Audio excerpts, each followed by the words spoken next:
Share. Where's it gone?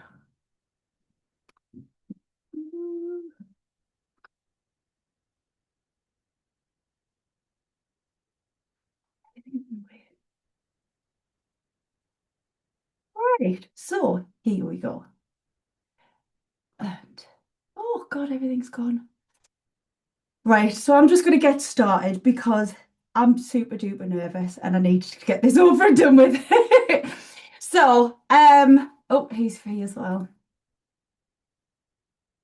I think people still might end up just jumping in.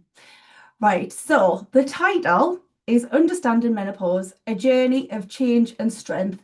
So hopefully from this presentation, I can bring a little bit of awareness, support and empowerment for women. And me being me, I have tried to stick a little bit of humour in it as well. So hopefully, I'm pretty sure all of you know my sense of humour by now, so I should be all right.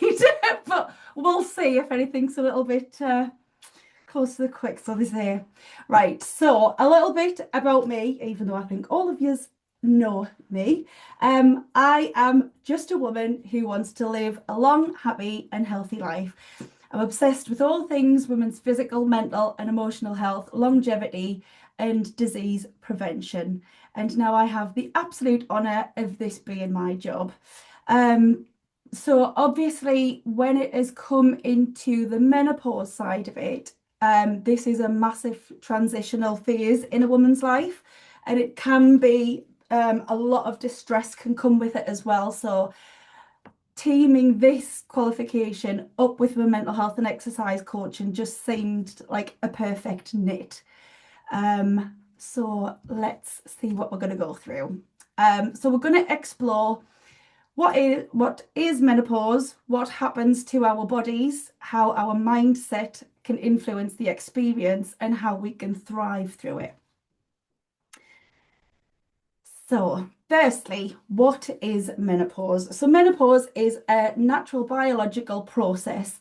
It can happen naturally or be medically induced, such as with chemotherapy or removal of ovaries. It is marked by officially 12 months without a menstrual period. So you can go 5, 6, 7, 8 months without a period and think, yes, I'm at the end, and then one will come, and then you have to start the 12 months all over again.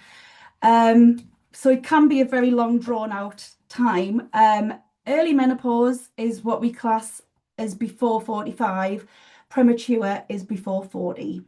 And it is a transitional process which goes from perimenopause to menopause to postmenopause. So these are actually just in a 3 day period. Like Sunday, you're perimenopausal, Monday, it's your menopause day, and then Tuesday, you're postmenopausal. But we tend to coin it as menopause, just to kind of bracket.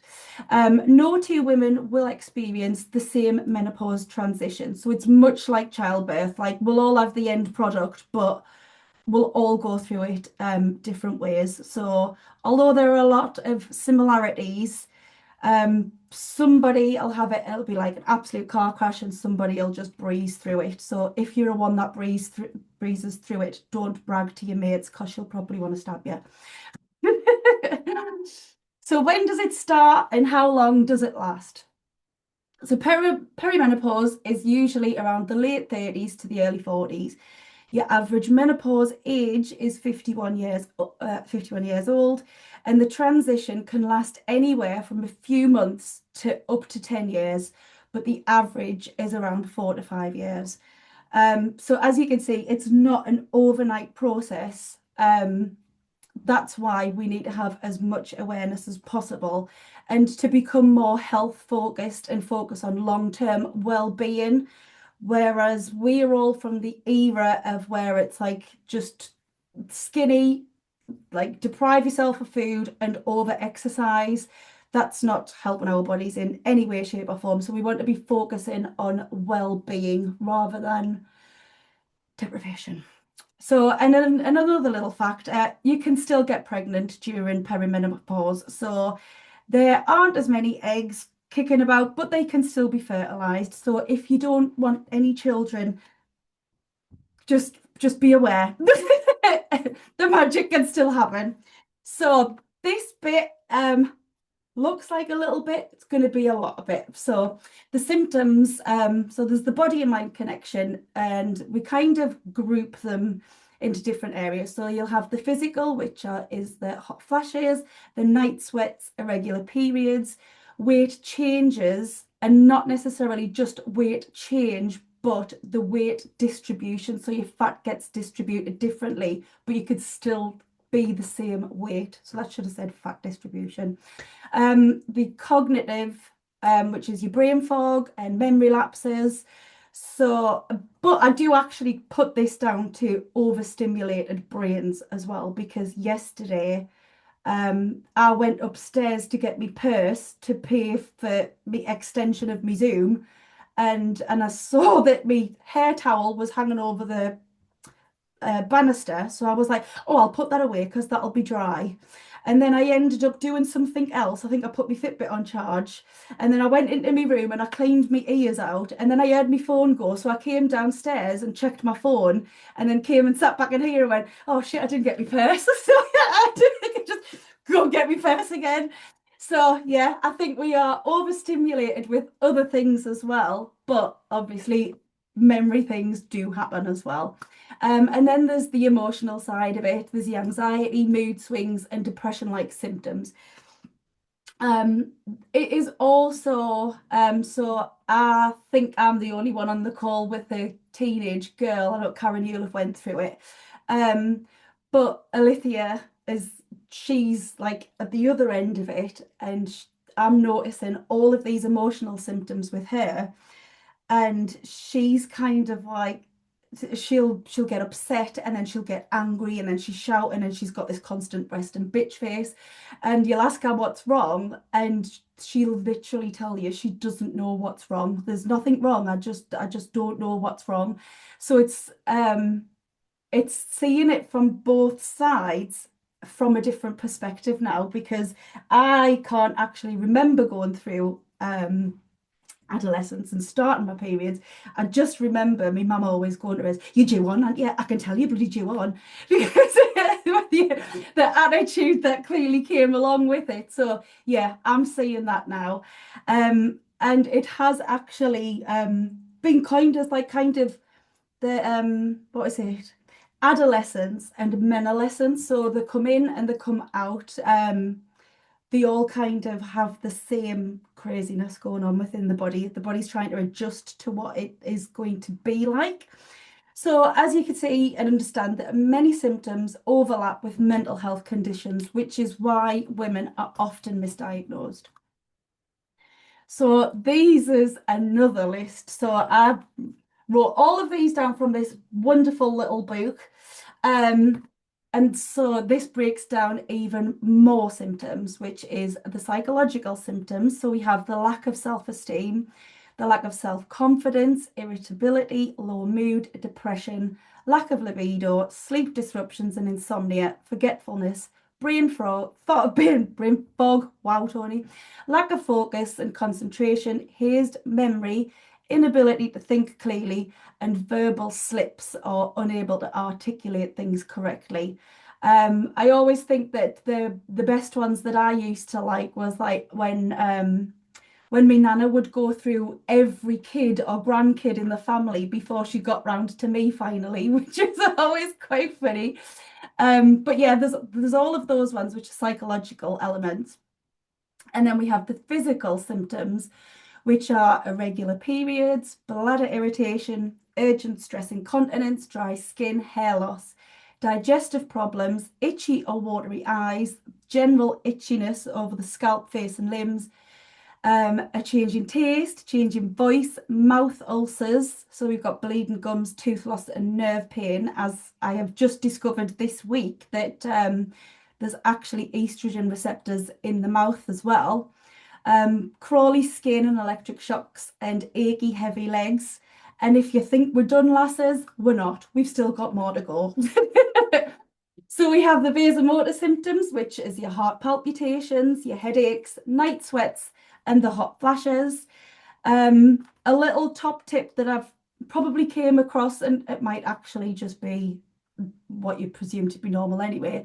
But if you are suffering with night sweats, have some clean pajamas down the side of the bed, then you can quickly get changed into some dry clothes, because if you don't, your body temperature is going to drop, the sweat's going to go cold, and then you're going to have to try and heat yourself up again, and you're not going to be able to get back to sleep as quickly.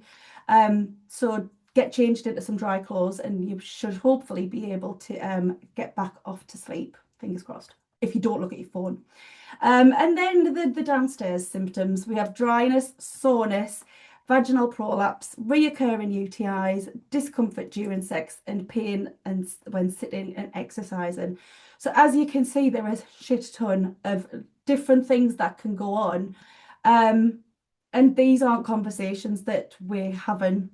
Like, just as women, you kind of just sit there and go like, oh, I'm not talking about that. Like, if you're anything like me, I was the kid that hid as soon as I heard the body form advert coming on when I was younger, and I was like, oh God, no.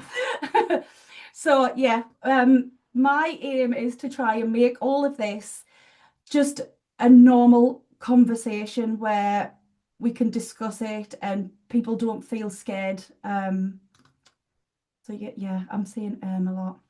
But I wasn't going to include this one, but I genuinely think this is a one that women struggle with, and it is probably the toughest time because they can't shift it. So menopause and weight gain, what is really going on? So during perimenopause and menopause, estrogen levels start to fall. Estrogen plays a big role in how our bodies distribute fat. When it's higher, we tend to store more around the hips and thighs.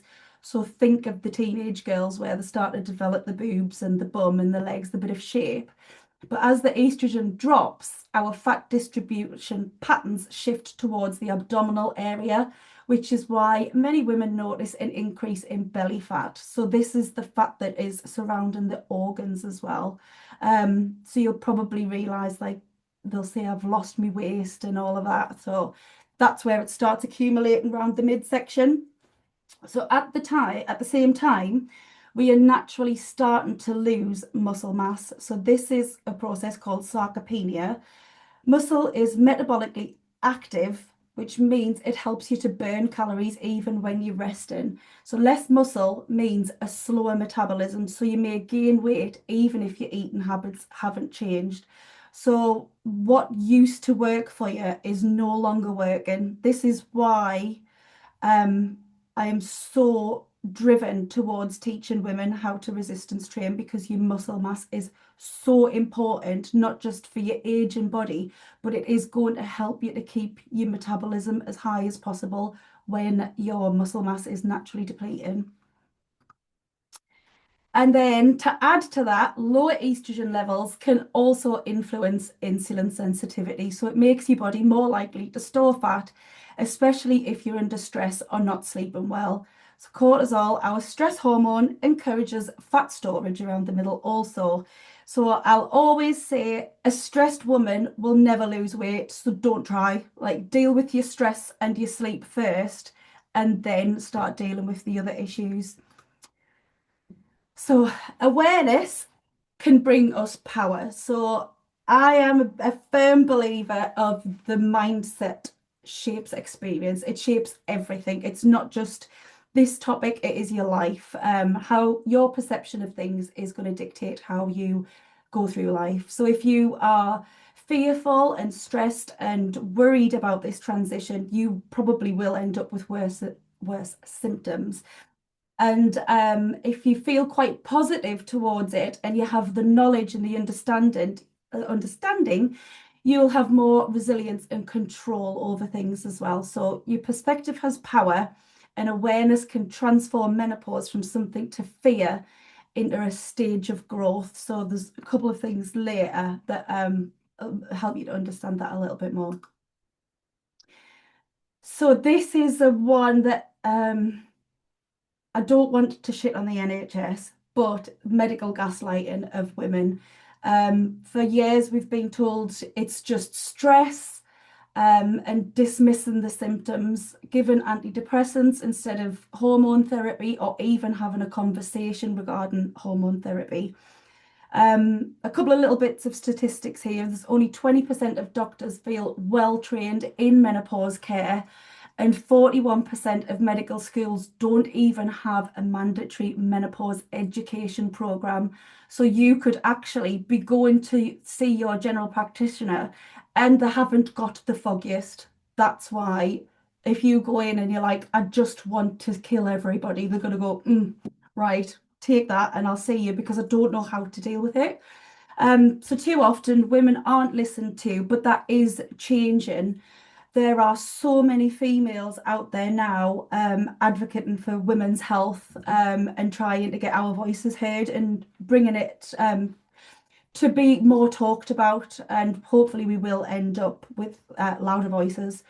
But we do also need to advocate for ourselves. So my aim is to bring awareness to you and your transition wherever you may be, so that even if you do need to go to the doctors, request to see a menopause specialist, you kind of know what you're talking about, so you can't be fobbed off. Do not allow a doctor to gaslight you into taking antidepressants if you believe your symptoms are hormonal. I don't like people being put on antidepressants, if I'm honest, because I don't actually think I know anybody that feels any better on them, and I don't think people seem to come off them, but I'm not going to get into that anyway. So, but anyway, new research has been brought to light every day, and there are a lot of females advocating for better health. However, it can take up to 17 years from research to becoming part of a medical curriculum. So anything that is coming out of analysis and stuff now and out of like clinical research and stuff like that can literally take up to 17 years. So we are going to have gone through this and came out the other side of it none the wiser before it's even hit medical school, which I think is actually quite scary. So this is where I wanted to try and bring a little bit of fun. I mean, I don't suppose it would have been fun if you were going through it at the time, but looking back now, we can actually see that it's probably not so bad for us now. So in ancient times, it was just seen as a decline. Like, if you can't give me an heir, I have no use for you, you stupid woman type thing. So women were kind of thrown to the curb, and then we just get a younger and better model with a higher belly button and pert boobies, and that's that done. In Middle Ages, they were often accused of witchcraft, so you can see where it all starts to come about, where there's the mood swings, and that was all middle-aged women. So yeah, you probably, if it was happening in the Middle Ages, you might have ended up being burnt at the stake. And in the Victorian era, which the interpretation of this actually comes from Greek mythology as well, menopause was thought to be a disease, and women were often institutionalized for hysteria. So it's another one where the men carted off the women. I can't be done with you. Get locked up, and I think it was something like 70% of mental institutions during the turn of the century was women. And another little fact, hysterectomy obviously comes from the term hysteria. So it was to remove the womb, and which was the cause of the hysteria. So yeah, having a womb made you crazy. And then if you got your womb taken out, you wouldn't be crazy anymore. So today, women are reclaiming menopause as empowerment. Throughout history, women in menopause were misunderstood, feared, even punished. But thankfully, today we are writing a new narrative. And I think that is because women are stepping up now. We have a bigger role in society than what we ever have done. So it's now like we're taking back our power. So here's a couple of myths and facts. So myth number one, menopause is the end of vitality, which fact is many women thrive post-menopause. It's only hot flashes. Fact is it can affect the body, mind, emotions. The hypothalamus is the body's thermostat, which is highly affected by a drop in estrogen, so everything gets affected. All women experience that's the same, which is what I said earlier. Every journey is unique. No two will be the same. Another one, which is probably why a lot of women don't take HRT, and it wasn't really recommended because they thought it caused cancer. When the facts are the estrogen only HRT has minimal or no increased risk of breast cancer, especially in women under 51. The combined is slightly more risk, although the risk is still low. I think it was something like 0.03. Um, so the initial worry was from the 2002 Women's Health Initiative study, which has since been debunked. So I think what had happened with this was they'd gave it the HRT to women who were postmenopausal. So a lot of the health risks were already there as they were older. So it has actually been debunked, but the stigma is still kind of there. But by breaking through the myths, we can help to reduce the fear and normalize the HRT conversation. I'm hoping that I'm not too much longer, so I think there's a few more. So some scientific insights. The drop in estrogen and progesterone impacts the brain, the heart, the bones, and muscles. So there's, as you can see, there is no area of the female body that doesn't have some effect with the drop in the sex hormones. Exercise lowers the severity of hot flashes, which was actually done in the study, and brain fog linked to hormonal fluctuations is usually temporary. So once the hormones settle post-menopause, you kind of go back to normal. Whether that is a nice normal or a not nice normal, I don't know, but you kind of go back. You're not full of scattiness all the time. So science shows menopause impacts multiple systems in the body, but lifestyle choices can greatly reduce symptoms.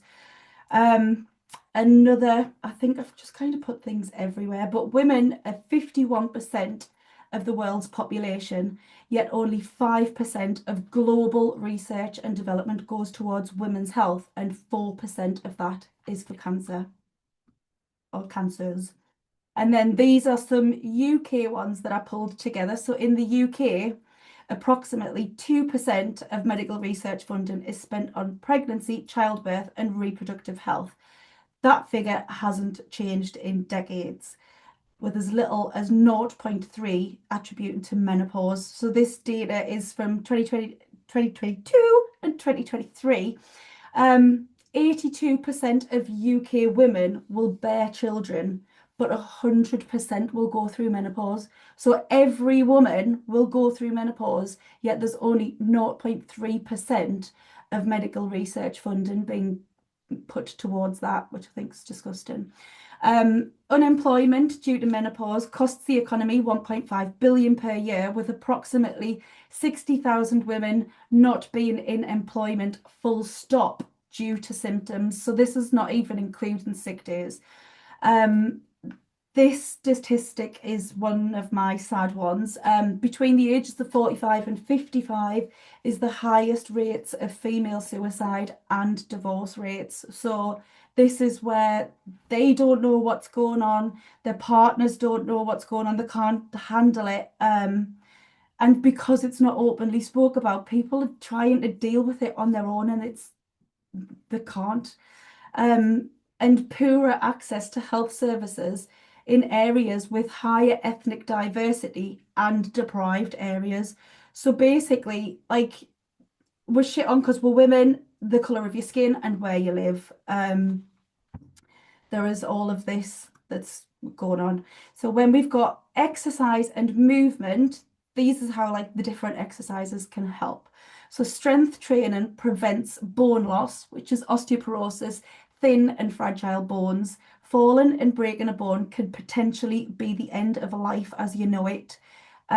This is what is a shocking statistic as well, because I don't know if many people have heard it. I always say to my girls, it's like you fall and you break a hip, you die of pneumonia.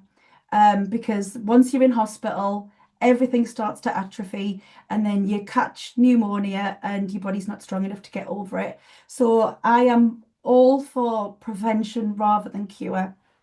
So we want to be trying to prevent all of these things from happening. So the resistance training also prevents muscle decline. So from the age of 30 to 59, muscle mass naturally starts to decline at about 3 to 8% per decade. And then once you hit 60, it's 1% a year. So we're getting significantly frailer as we age. So cardio supports your heart and your brain health. I do believe, like I've started introducing this with my girls as well, is trying to get our heart rates up as high as we can, even if it's just for a short amount of time. And then yoga and stretching, it reduces stress and it improves sleep. And it is something that I am guilty of not doing enough of. But that is changing. And exercise is one of the most powerful symptom managers. Um, it's it has so many beneficial factors of any type of exercise, and if you're doing it with people as well, you've got the connection. So exercise doesn't just keep you fit, it directly supports your body through this transition. Nutrition and lifestyle, we all know what we should be eating, but everything in moderation. I don't eliminate anything from my diet, but we want to be eating more whole foods, a lot of protein. We want to be eating more protein the older that we get. Healthy fats, calcium, phytoestrogens, which are plant compounds with a chemical structure that is similar to the human hormone of estrogen. So examples of this is like edamame, soybeans, chickpeas, legumes, flaxseed, dried apricots, and prunes. And if you're like me, just disguise everything. Put it into something. We want to be limiting alcohol, caffeine, and processed sugar. Also, these things disrupt sleep as well, so that you don't want to be having caffeine after dinner time anyway. But you will notice if you start becoming more aware of your body. And lifestyle is good sleep hygiene, stress reduction, and hydration. So your sleep hygiene really wants to be something that you'd be pretty strict on. Try and have like a good bedtime, a normal wake up time. Dim the lights. Try not to eat like 3 hours before you go to bed. We want to eliminate all distractions to prevent a good sleep. And don't be lying on your phone if you do wake up because you're just going to shine light in your eyes. And what you put into your body either fuels resilience or it'll worsen your symptoms. So we want our bodies to thrive, not be deprived of key nutrients. So like this is what I was saying from us, our era earlier, it was like the starve yourself and over exercise. That is depriving your body of key nutrients. So, mental health and menopause. So, mood swings obviously mimic depression and anxiety. So this can trigger to get us to thinking that we're having issues with that. Like I said earlier, between 45 and 55 is the highest rates of suicide and divorce. And there are tools that are out there. We can have journaling, which is usually good strong journaling questions. What I sometimes tend to do is like have a glass of wine, do a brain dump of like everything that's troubling us, and then just rip it up and chuck it in the bin. Like if just get the stuff out of your head, because it can just go around and it can turn it can tumbleweed and not tumbleweed, snowball and get out of control. CBT and mindfulness, but there's also connection. So a lot of people, when they feel low, they just try to isolate themselves. They don't want to be around people. So by making sure that you still are around people, it can help to remove the loneliness and the isolation. So recognizing the mental health side of menopause is key. You're not broken, it's just your brain trying to find its new way of normal.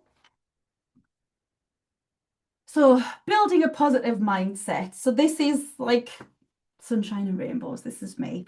So if we reframe how we think, that this is the transition, it's our body adjusting to a new normal. It's not an ending, and it is. it is tough because you'll find like you're mourning your youth. That's like, I used to be able to do this, and my skin was beautiful, and I didn't have disco hairs and all of this stuff. But it's trying to think of what is positive, what is going to come from this, um, and celebrating how far you've come, the wisdom that you've acquired throughout the years, the freedom that you like your children are getting up, and a lot of people get this new identity. They want new job roles and they're discovering new like fun things to do. And the power of community and conversation. So your mindset is medicine. You've probably all heard of the placebo effect, where if somebody thinks it's working, it'll work. So if you think positive, it'll be positive. So seeing the menopause as a transformation makes all the difference. So I've stuck a picture of that little transition thing down there, where they've turned into a beautiful butterfly. But also, in Japan, the transition is called Kanenki. I don't know if I've pronounced that right, but I don't think anybody's going to go and check us out. But if you do, good for you. So this can be seen as a time of renewal, opportunity, and personal growth. Many women see it as a chance to focus on their ikigai, which a few of you may have heard of. I love this book, and it's your reason for being. I love looking into things, Japan and blue zones, because they have high lifespans, long lifespans, and they put it down to like community, having a reason of being, purpose, being able to move, and good food and stuff like that. But also, Japanese women report fewer symptoms. So this could be due to the cultural factors, the diet, or the mindset, or all of them.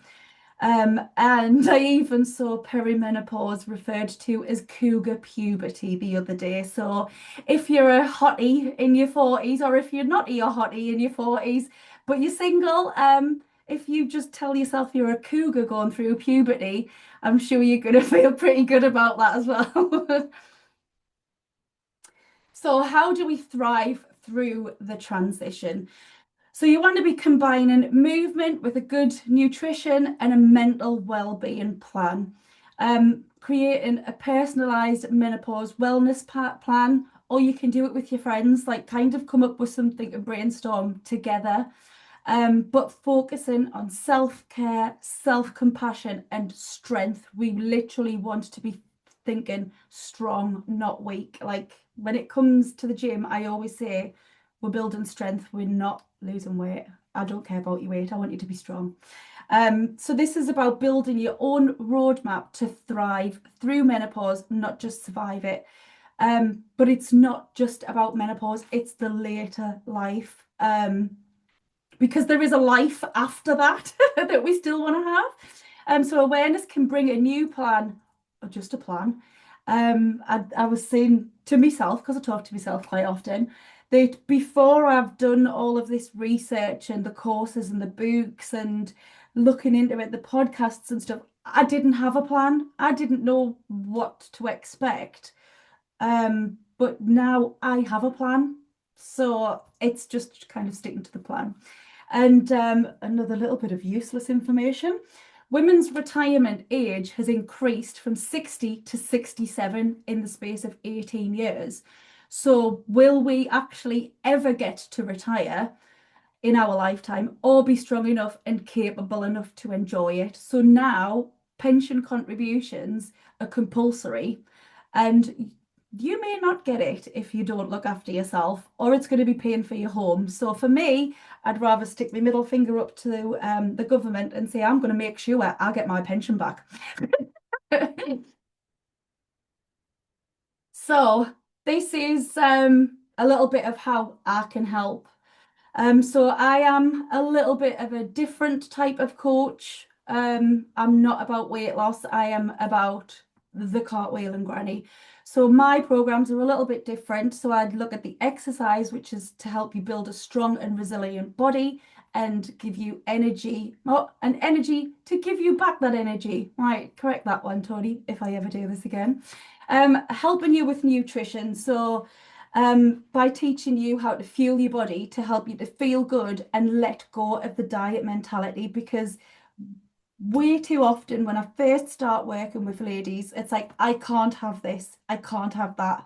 And I don't have can't, especially when it comes to food, because that would be an absolute hypocrite of me.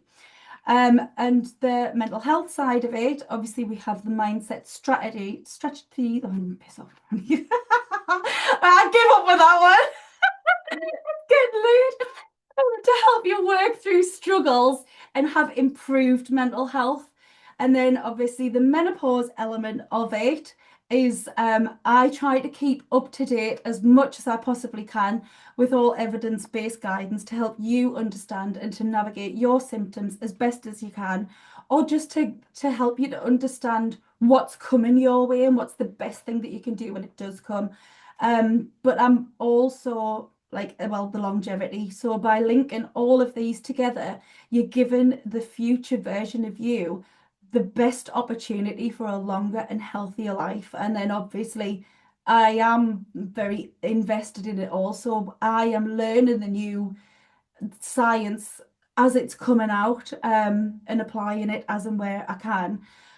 So like I say, this is my passion, helping women not just understand and cope with menopause, but to thrive through it, to come out of the other side, ready to take on the world and continue to live a life that you love. So that is like, this picture here is what I love to do. I love to go on holiday with my family. And I still want to be able to afford to go on holiday, well, be capable enough to go on holiday when I don't have to pay for that one in the middle, so I can go on more holidays.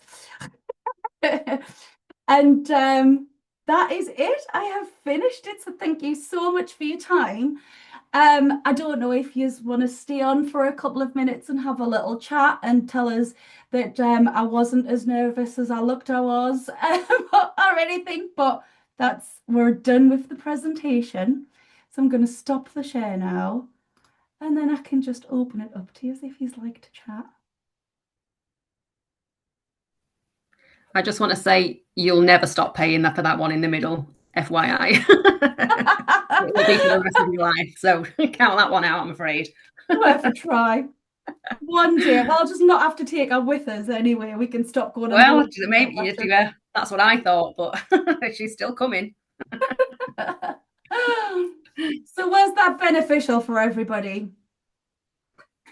Brilliant. Thanks, Tony. Yeah, definitely. Thank you. Yeah, very good.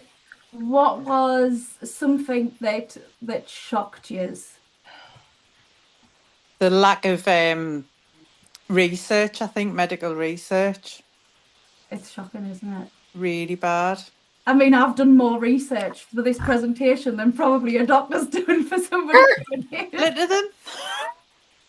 But actually, the other day, well, a few weeks ago, one of my other clients, we had a conversation about HRT because she had our women's wellness check. And she went in and the woman didn't know anything about it and sent her off with leaflets to research it herself. Oh, wow. Mm-hmm. So even if you do get to speak to a wellness professional, she's probably not going to be in it either. And I just think that if I can help anybody to want to understand it and just get a little bit curious about it, because it is a very long transition for some of us, and it can be a tough transition. Some people will breeze through it, and for some people it'll be like an absolute car crash. And it's like, however we go through it, or being able to support other people, our friends and stuff, when they're going through it, if they are the bad one and we get the easy one, but just knowing how to support people as well. And knowing that my darling exercise is a saviour. Did you hear that, Karen? Yeah. I agree. Right, I am going to get off because I am sweating with nerves and me heating is going wild in here. So I'm gonna log off and I'll speak to you all soon, hopefully. Thank you. Well done, See you Tony. later. Thanks. Bye. Bye. Bye.